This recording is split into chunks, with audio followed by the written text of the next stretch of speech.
Hey guys, welcome back to DiamondTrail Ranch. In today's video, we're diving into one of the most rewarding fruits you can grow, the pomegranate. We've got two fairly young pomegranate trees here on our homestead. As we move into October, you can see the one over there in the corner with the two stakes, or I got 3 stakes, but I'm only really using 2. I do that for airflow. Try to keep them up. You want to try to keep your plants in general growing up so they get airflow, and it strengthens them and encourages them to not touch the ground, because you avoid things like disease and pests and things like that. The pomegranate is seriously one of the most rewarding things you can grow. We're going to talk about how they're doing, what they need right now, how you can take care of your own pomegranates. No matter where you live, it doesn't matter. If you've been thinking about growing pomegranates, this video is the only care guide I think you guys will need. And if you find another one that's better, let me know in the comment section below and I'll check it out, because we're a community, right?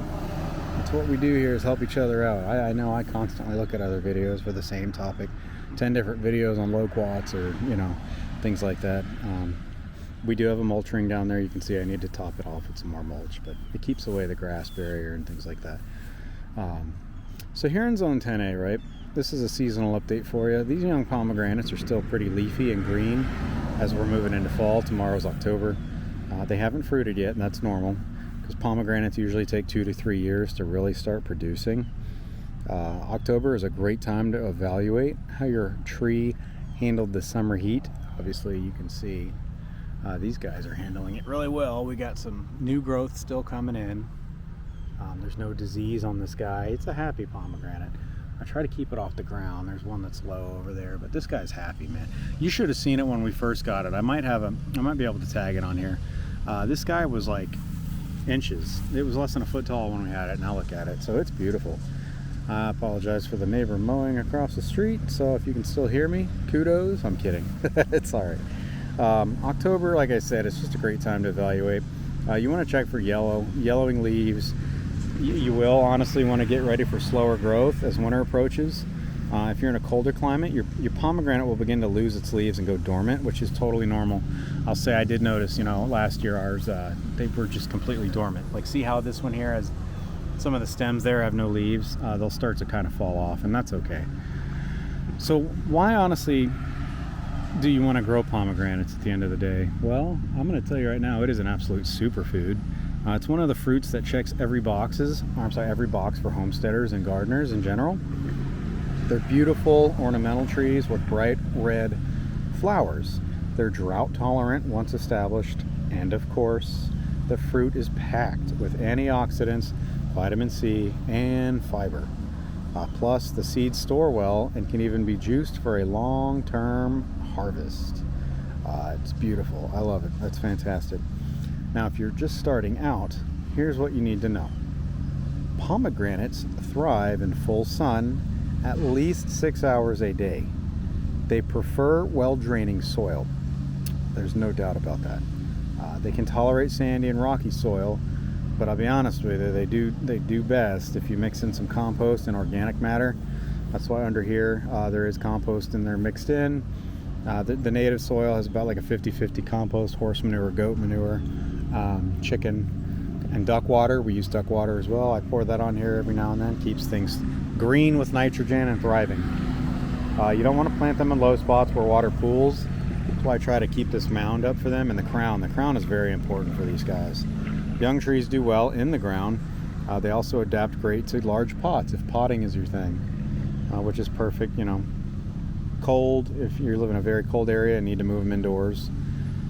For watering, I would say that young pomegranates do need a consistent deep soak about once a week in their first year. When they're established, they're very drought tolerant, but keeping them watered through the summer will give you bigger, juicier fruit. As for fertilizer, I recommend a balanced organic mix in early spring and again in midsummer. I mean, if you have access to compost, that is the best. Compost manure, it's beautiful. It works beautifully. It not only feeds the tree, but your entire soil structure gets improved when you do that. And pruning is also key. So when we talk about pruning, we're talking about trimming off anything that's going in the center of it. That's what I would say. So if you have like stems like I do growing in the center, maybe nip some of those off so you keep that airflow going, right? It's essential if you want strong fruit production in general. They naturally like to sucker out from the base, so you want to prune those off to keep a single strong trunk or a few main stems. I've got a few main stems. There's actually, I would say, at least 1 or 2 at the bottom there that I need to cut out of it, and that's okay. You want to thin out crowded branches in late winter and early spring to allow light and, you know, air, like I mentioned, into the canopy. That's why I like to keep it up and out, up and out. I always say like a canopy, you know, because they can get bushy if you don't prune them, which is fine for ornamental use, but for big harvests, shaping them even just a little bit seriously goes a long way. Pomegranates are generally hardy, but you might deal with a few issues. Leaf spot and yellowing can happen if the drainage is poor. Aphids might show up on the new growth. We had an issue with that in our regular vegetable garden this season. Man, they were potent this year. But you can get them a quick spray with soapy water and neem oil. That'll help take care of them. If you're in humid areas like we are, please watch for fungal growth, because pruning will help with the airflow to help prevent that. We use copper fungicide on a lot of our plants here. It's a natural way to get new growth safe and prevented on all of your plants, to not have, like we're dealing with that on our fig right now and our peaches this year. You just trim off the diseased ones, spray your new ones, and just hope, pray, and keep a weekly schedule for that.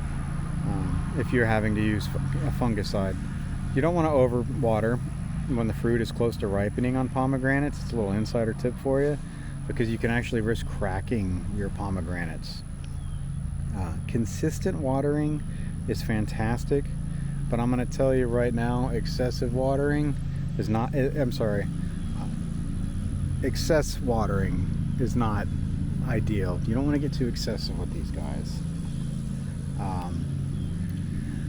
So I'd say that's a little bit of an update here. You know, you keep your pruning in. You can see here I got some core in the crown coming up I need to cut out. I got 3 big stems on here on this one. That one's got a lot of new shoots out of the base over there as well. So I'll be doing that in fall, towards the end of this season, I would say. That's how they're doing as we walk into October. So I would say, really, these guys are fantastic as far as almost kind of setting and forgetting, depending on your yard setup. So if that's, you know, with the right sun, the soil, and a little pruning, like I said, these trees will reward you for decades.